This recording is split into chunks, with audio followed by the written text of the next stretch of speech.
Hem d'aguantar la matraca constant de llibertat, democràcia, etc. Probablement és escaient aquell refrany castellà que diu dime de què presumes i te diré de què adoleces.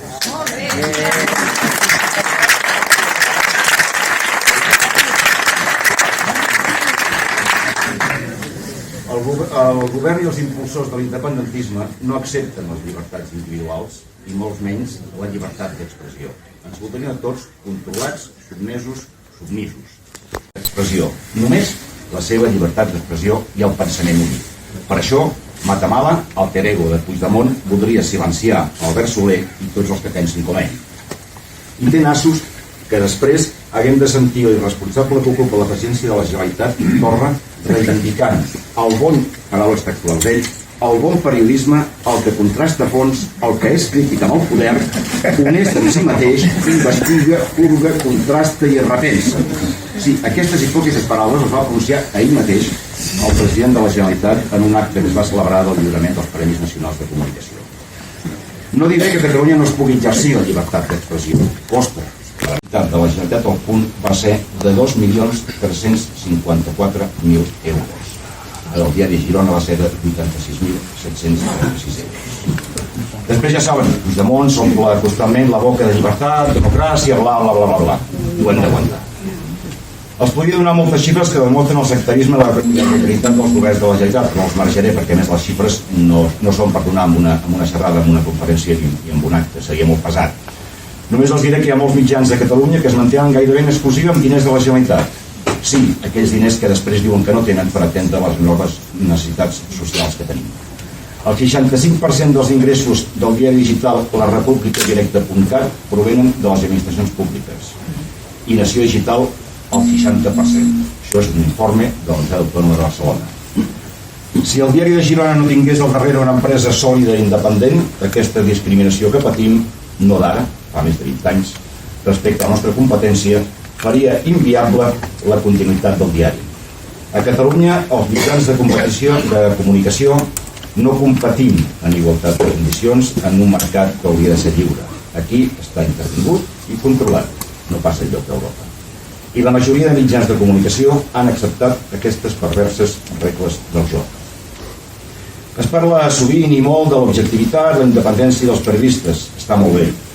Però el més important, el més essencial per poder exercir un periodisme lliure, i us dic jo que porto 40 anys d'experiència en la professió, i en el mateix diari he tingut 3 propietats diferents, és la independència de les nostres empreses. Que siguin independents de qualsevol poder polític i econòmic. L'Albert Soler és un excel·lent periodista i un gran analista de la realitat. Jo, com a director, autoritzo la publicació dels seus escrits, però ni ell els podria publicar ni jo els podria autoritzar si darrere no tinguéssim una empresa, la propietat del diari, que ens permet exercir aquest periodisme lliure, plural i independent. I aquesta empresa podria escollir entre prioritzar el periodisme o claudicar davant el xantatge econòmic dels governs de la Generalitat. Afortunadament, ha apostat pel periodisme, com ho fa la resta de diaris que té el nostre grup, que són molts. Segurament, si no fos així, ni l'Albert Soler podria escriure el que escriu, ni jo seria director. L'important... Perquè ja l'ha fet grossa, acostumats a veure el que fa i escriu, no darrerament, sinó de fa molts anys. Per sort per ella, a mi m'hauria agradat molt poder defensar en un tribunal. Estava guanyant. Per sort, aquesta és una de les coses que podria posar de manifest, no? O sigui que ho deu fer molt bé que no li hagin posat cap demanda, perquè si no recordo malament, els mateixos que tenien el Valtònic allà al balcó varen posar una demanda perquè van cremar un ninot a Sevilla amb una xaranga o sigui, aquella llibertat d'expressió entesa que quan diuen en Monguilot és un xulo barat i un brut i un botifler es querella en Monguilot, però quan diuen en Monguilot és molt ben prim no es querella, no. La llibertat d'expressió està pensada precisament perquè et diguin allò que no vols sentir, curiosament, encara que això moltes vegades la gent no ho entén. Quan me vas parlar de que els seus articles recollits en un llibre es presentarien en un acte públic, em vas dir que tot m'agradaria intervenir, vaig decidir que sí, perquè l'Albert Soler el conec de fa molt d'anys i tenim en comú diverses coses que acaben marcant caràcter, encara que es poden semblar intranscendents, no? A part de ser de Girona, que això és purament episòdic. Un cosí de la meva senyora diu que això d'estar orgullós de ser català, diu, és com estar orgullós de viure en un tercer pis. Perquè un altre va dir que tots els imbècils neixen a algun lloc. No, el que ens ha unit més a l'Albert i a mi, segurament, el nostre passat, és la nostra condició de futbolistes. Juga a futbol igual que escriu. Per tant, ja us podeu imaginar que si els dos estem aquí, perquè jo també tenia el mateix estil, perquè jugàvem a darrere i no vam arribar mai a disputar pilotes que jugàvem amb equips contraris, que haguéssim acabat els dos del Trueta. El Rudo Pajador i el Fino Estilista, ja us podeu imaginar de quina manera jugàvem els dos futbols. Ser futbolistes i ser maristes.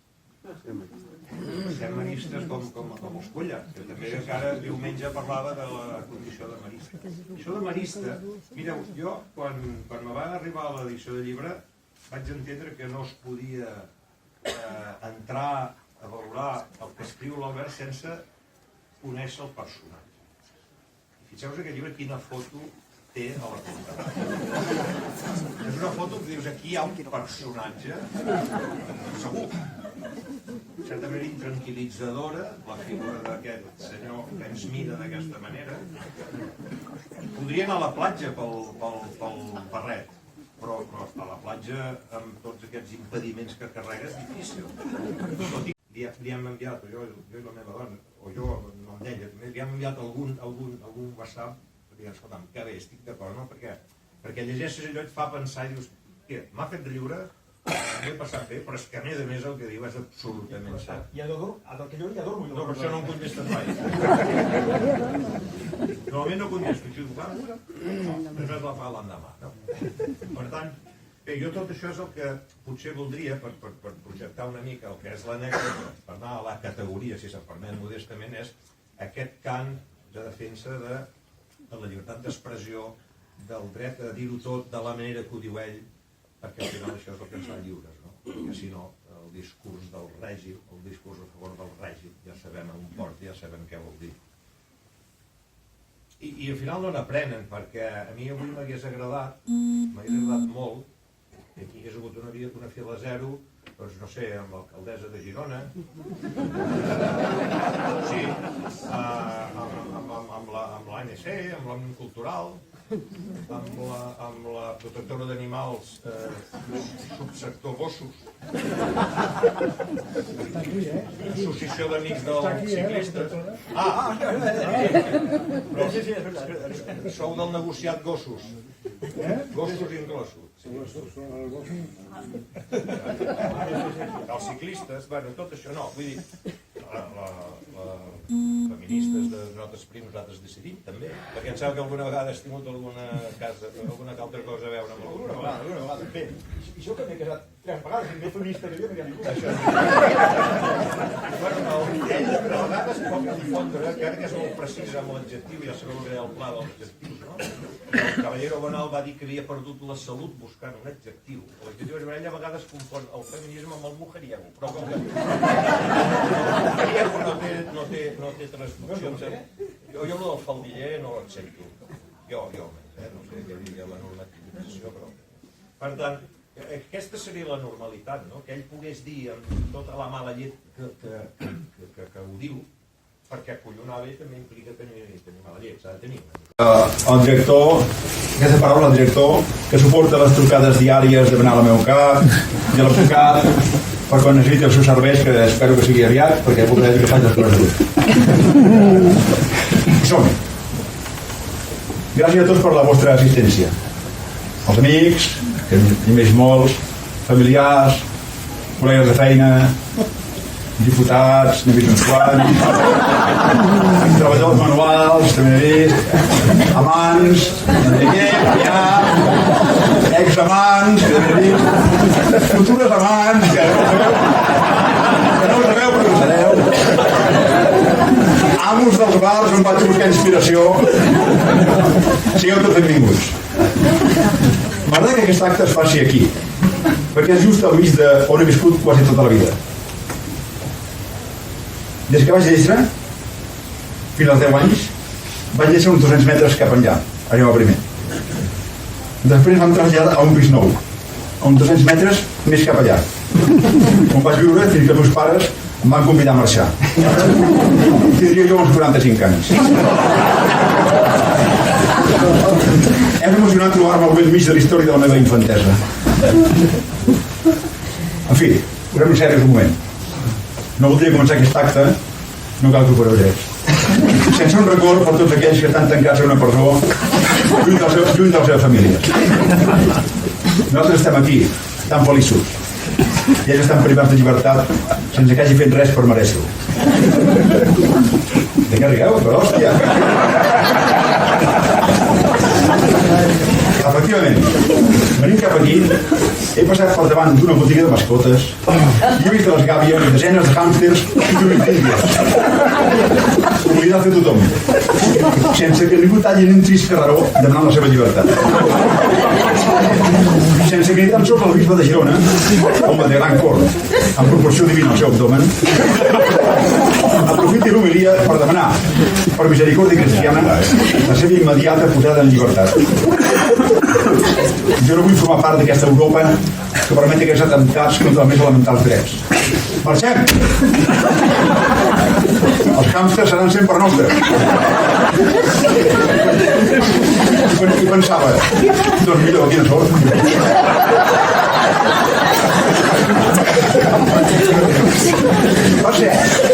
Passa que em van fer notar la diferència entre empàtic i apàtic, que em van interessar pel que em deien. Tampoc gaire. Un columnista ha de fer tant de cas de les crítiques i dels insults com dels elogis. És a dir, cap ni un. M'estaven acusant, ni més ni menys, que de no ser capaç de posar-me al joc dels altres. Ho he buscat al diccionari. Empatia és el que vol dir això. I com que en general aquest altres es referia a la gent que estava a la presó o a gent que havia fugit vergonyosament sense fer els seus actes, em continuava alegrant no posar-me al seu lloc. No soc, per tant, ni apàtic ni empàtic. Que ningú esperi trobar aquí, a dins, ni empatia ni apatia, ni cor ni fetge. Desconfieu sempre dels escriptors o columnistes que us diguin que escriuen amb el cor o amb el fetge. Però almenys us pot confirmar que de cap d'aquestes dues vísceres ens pot sortir res de bo. Jo prefereixo utilitzar el cervell a la feina. Tenia jo un entrenador, i ara faig un copet de cervesa,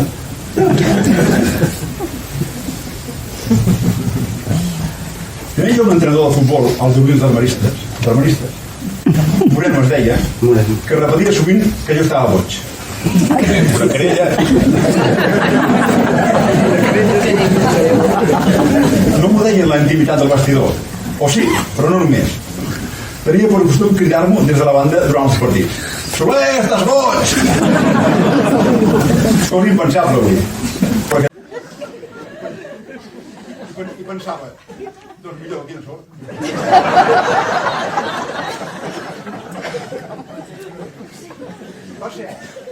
Passa que em van fer notar la diferència entre empàtic i apàtic, que em van interessar pel que em deien. Tampoc gaire. Un columnista ha de fer tant de cas de les crítiques i dels insults com dels elogis. És a dir, cap ni un. M'estaven acusant, ni més ni menys, que de no ser capaç de posar-me al joc dels altres. Ho he buscat al diccionari. Empatia és el que vol dir això. I com que en general aquest altres es referia a la gent que estava a la presó o a gent que havia fugit vergonyosament sense fer els seus actes, em continuava alegrant no posar-me al seu lloc. No soc, per tant, ni apàtic ni empàtic. Que ningú esperi trobar aquí, a dins, ni empatia ni apatia, ni cor ni fetge. Desconfieu sempre dels escriptors o columnistes que us diguin que escriuen amb el cor o amb el fetge. Qualsevol metge us pot confirmar que de cap d'aquestes dues vísceres ens pot sortir res de bo. Jo prefereixo utilitzar el cervell a la feina. Tenia jo un entrenador, i ara faig un copet de cervesa,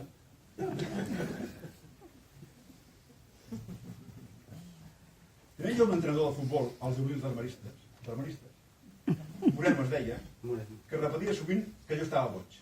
Una querella. No m'ho deia en la intimitat del vestidor, o sí, però no només. tenia per costum cridar-m'ho des de la banda durant els partits. Soler, estàs boig! Cosa impensable avui. Perquè davant la meva cara d'incomprensió va continuar ella. Hi ha gent molt idiota. I em fa por que no li puc dir alguna cosa a l'Ernest per haver col·laborat en el teu llibre. Per si deia que de cap de família és qualsevol cosa excepte una fanàtica. No, ho deia realment preocupada perquè algú pogués dir-li o fer-li alguna cosa a l'Ernest, un nen de 9 anys. A aquest punt, senyors i senyores, hem arribat a Catalunya. Per cert, finalment vam decidir que sí, que sortís el nom de l'autor de la foto i surt a dins. Al cap i al fi el pare, ha quedat clar, té fama de boig i això frena qualsevol tentació de venjança, de revenja. I el títol, un amic de l'Escala, que per cert té un càmping que ha sigut objecte de visites i atacs dels nous demòcrates, em va explicar que va trobar 2 vells pescadors. Els vull imaginar asseguts a terra tot arreglant les xarxes, però segurament estaven fent el vermut en una terrassa. Els va preguntar què en pensaven de tot plegat. La resposta d'aquells homes, que els havien viscut de tots colors i semblava que finalment havien assolit la tan merescuda tranquil·litat, va ser: estàvem cansats de viure bé. Es referien als catalans, esclar. I potser sí, que massa temps de bonança, massa anys essent un dels millors llocs del món on néixer i viure, provoquen ganes de tirar-ho tot per la borda. I com que de tirar coses per la borda els pescadors en saben molt, vaig pensar que aquest era un bon títol. Serveixi d'homenatge a en Martí, als pescadors i a tots els que, sense estar cansats de viure bé, veiem que se'ns vol furtar la bona vida. Explicat el continent, anem al contingut. Els meus articles, com és sabut pels que esteu aquí, intenten explicar l'actualitat política a través de la sàtira. La sàtira m'agrada perquè fa mal. Els polítics, la gent amb certa influència social, estan tan acostumats a la crítica seriosa que els rellisca completament. El sarcasme, no. El sarcasme entra com un fibló i dol. I encara que vulguis simular que no t'afecta, el tens a dins, emprenyador. Molly Ivins, una referent del columnisme en l'era daurada de la premsa dels Estats Units, deia que la sàtira és l'arma de la gent indefensa contra els poderosos. Ja sé que se sol dir de la poesia, que és l'arma carregada de futur i tal. Ni puto cas, de debò. La poesia serveix per follar. S'ha acabat. Sí.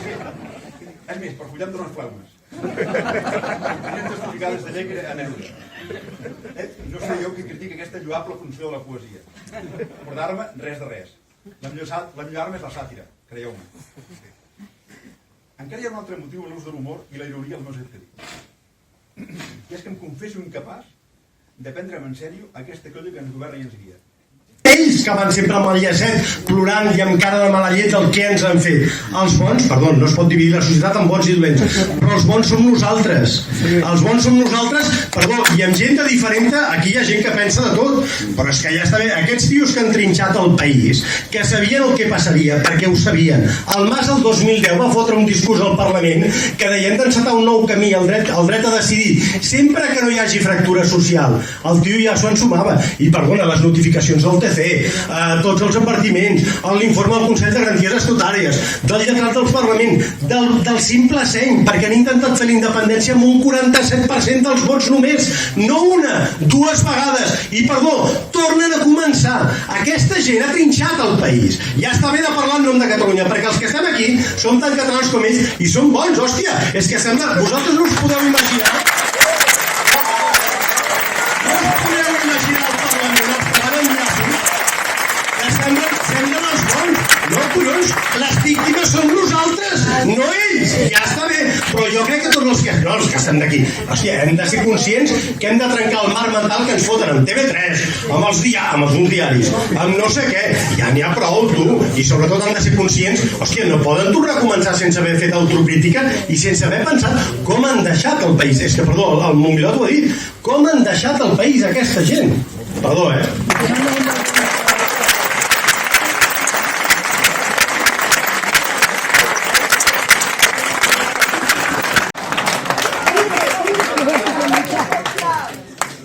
¿A quién le tiras los tempos? ¿A Rius o a mí? A ver, quiero que me dé la fórmula. fórmula, nada más. A la fórmula, Y te pediría que ojalá se contagiara el sentido ese del humor que tienes, de verdad, porque es que has nacido con ello. Señora, mi mujer no ha venido, chiquito. Que ya os he dicho que estoy fuera de circulación, que ya no sé peligroso.